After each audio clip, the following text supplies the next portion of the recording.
All right, so in this video, we're going to be talking about column analysis and also composite sections.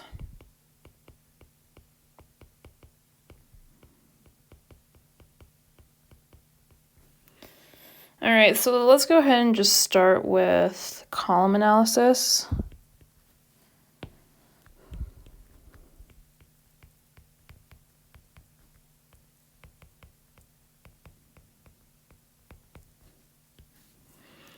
All right, so some important things to know about columns is that they have what's called a critical load and a critical stress. All right, and these are used in analyzing columns for their strength and also for designing columns. So to find the critical load of a column, you're going to use pi squared EI over KL squared. So E is Young's modulus. I is the moment of inertia.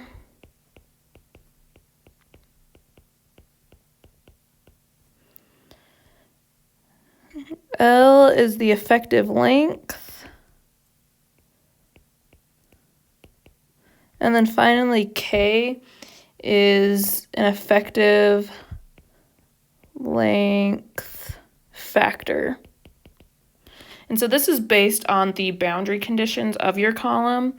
So if you have a column that is pin-pin, you're going to have a K of 1.0.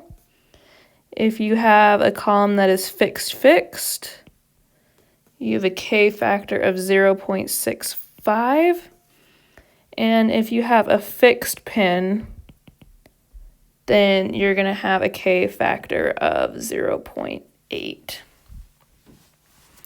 All right, and then once you find your P critical, you can find your sigma critical by taking P critical over the cross-sectional area of that column. So let's just run through an example so you can just see how this works firsthand. So if we're looking at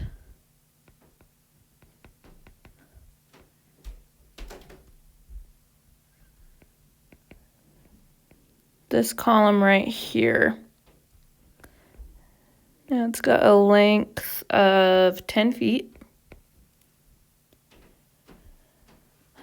And let's say its cross section is rectangular and it's 2 inches by 6 inches.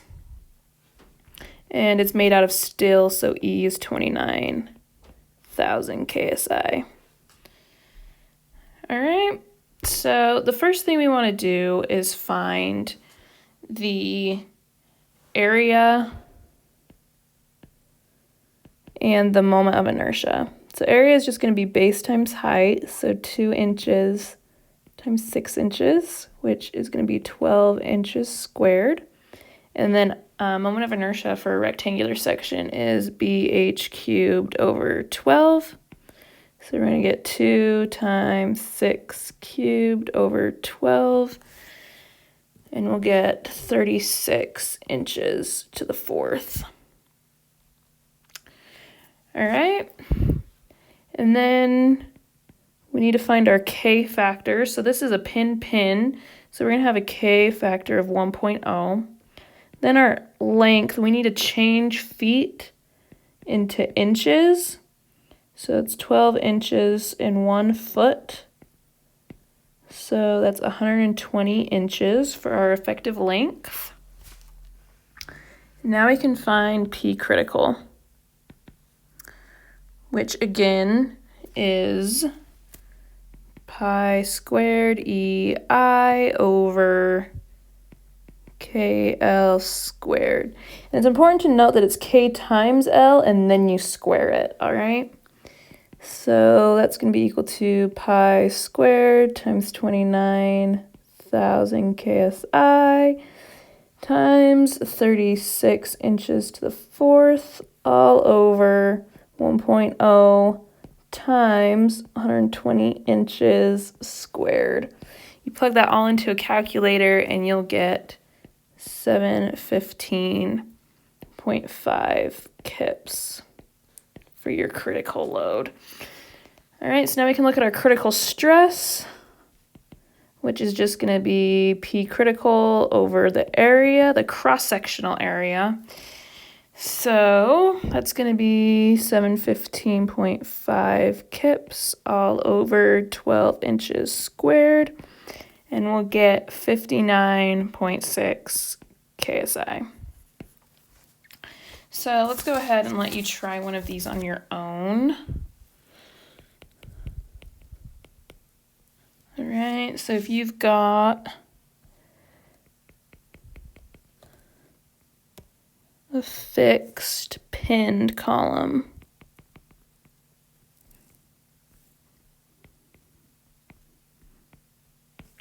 with a length of 12 feet, and it's still, so E equals 29,000 KSI. And it's got a cross section of 4 inches by 6 inches. Find critical load and critical stress. All right, so work that out and you can check your answer with the PDF. It'll be number 1.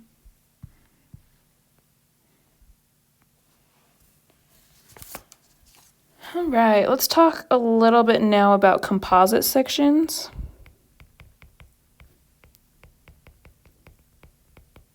So these are sections that are made up of 2 or more materials. So if you've got some sort of beam with a length L and some sort of loading on that beam, and you also know that your beam is made up of 2 different materials. So E1 is 30,000 KSI, E2 would be 10,000 KSI.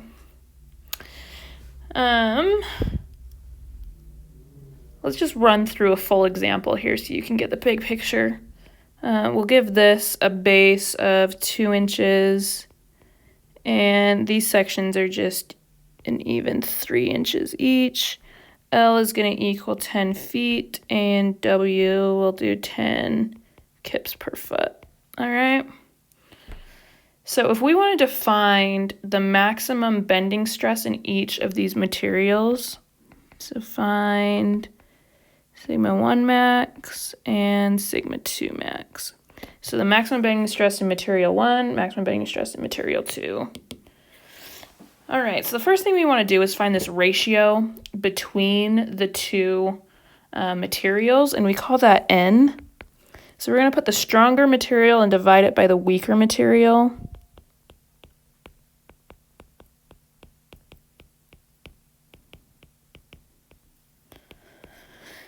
And so our N would be 3 in this case. Now, from this ratio, we're going to transpose our cross-section. So we're going to get something now that looks like this, where this distance here is now going to be N times B. So this will still be our 2 inches.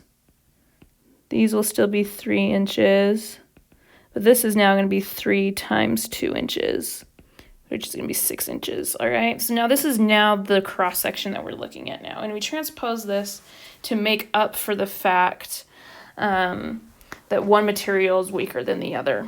All right, so because the upper portion is stronger than the bottom portion, this is really kind of how the cross section is behaving. All right, so now that we've got that, we can find our centroid now of this new cross section here. So we're going to call this C1 and this C2. So we'll go ahead and find C2 by using our new cross section. And you should already know how to find a centroid of an object. So I'm just going to go ahead and just give you that number.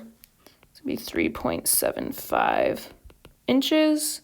And then we can find C1 as being 2.25 inches.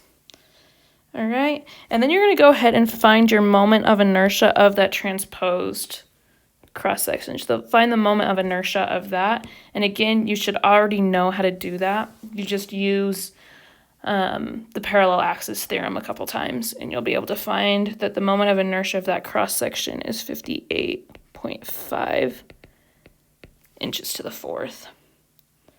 All right, and then we're going to find our max moment. And again, for a uniform distributed load, it's going to be WL squared over 8. And if you plug that all in, you're going to get 12.5 kip feet, which is equal to 150 kip inches. All right, and then we can just go ahead and find our sigma 1 max. And that's going to be our ratio N times our max moment times C1 all over our transposed moment of inertia. So we're going to get 3 times 150 times 2.25 all over 58.5, and we'll get a total of 17.3 KSI. Now it's really important that you include that N in here because that is our stronger object, all right? So it's going to take more of the stress. All right, so now we can go ahead and find our sigma 2. Now this is the weaker, so we're not going to include M. It's just going to be M C2 over IT. So we're going to have 150 times 3.75 all over 58.5 for a total of 9.6 KSI. So again, you can do a gut check here. This should be larger than this because sigma 1 is for the stronger material. So again, the stronger material is going to take more stress. All right, so let's go ahead and let you try one of these on your own. Let's see what we got here. Let's do just a simply supported beam with a length of 5 feet, uniform distributed load, 15 kips per foot. And we're going to do a cross section, 2 inches and 2 inches for each material. And again, E1 is going to be 30,000 KSI. E2 will be 10,000 KSI. And find sigma 1 max and sigma 2 max. All right, and then once you've done that, you can check your solution with the PDF. It'll be number 2. And it goes into great detail about how I found, centroids, moment of inertia, and all that other stuff. So if you have any questions about that, you should be able to look there and be able to figure it out. And that pretty much covers it for column analysis and composite sections.